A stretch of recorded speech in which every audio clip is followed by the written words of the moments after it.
જીવનમાં એક પાવલીનું ખોટું કામ મેં નથી કર્યું. આજના છાપામાં આવ્યું છે, બધા જ છાપામાં છપાયું છે. જેણે જેણે વાંચ્યું છે એને કહું કે ગઈકાલે પરમ દિવસે મેં ફોર્મ ભર્યું, ચૂંટણીમાં એફિડેવિટ આપવી પડે, મેં મારું એફિડેવિટ આપ્યું. આજના છાપામાં છપાયું છે. કતાર ગામના ચાલુ ધારાસભ્ય અને મારું બેયનું એફિડેવિટ આજના છાપામાં છપાયું છે. મારા એફિડેવિટમાં એમ લખ્યું છે કે ગોપાલભાઈ પાસે આખી જિંદગીની કુલ કમાણી 6 લાખ રૂપિયા છે, એવું મેં એફિડેવિટમાં આપ્યું છે. આખા જીવનની કુલ કમાણી, મારી આવક, મારી મૂડી, માલ, મિલકત, મકાન, જમીન, ગાડી, બંગલા બધું મળીને 6 લાખ રૂપિયાની મારી પાસે મિલકત છે.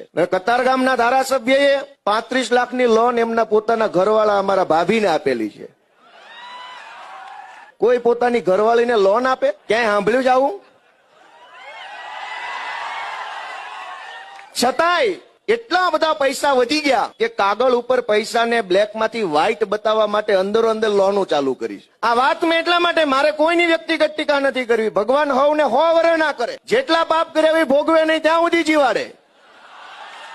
પણ મને બદમાશ, હું હિન્દુ વિરોધી છું, બદમાશ માણસ છું, ગુંડો માણસ છું, મને ગાળો દો છો. મેં મારી જીવનમાં માત્ર 6 લાખ રૂપિયા સરકારી નોકરીથી લઈને આજ સુધી જે બચાવ્યા એ મારા બેંકના ખાતામાં ઇન્કમ ટેક્સના રિટર્નમાં બતાવ્યા છે. પણ મારી આખી એફિડેવિટમાં કોઈ મકાન નથી, કોઈ જમીન નથી, કોઈ ગાડી નથી, કાંઈ સોનું ચાંદી હીરા મોતી જવેરાત એફડી શેર ડિબેન્ચર કાંઈ નહીં. મારી એફિડેવિટ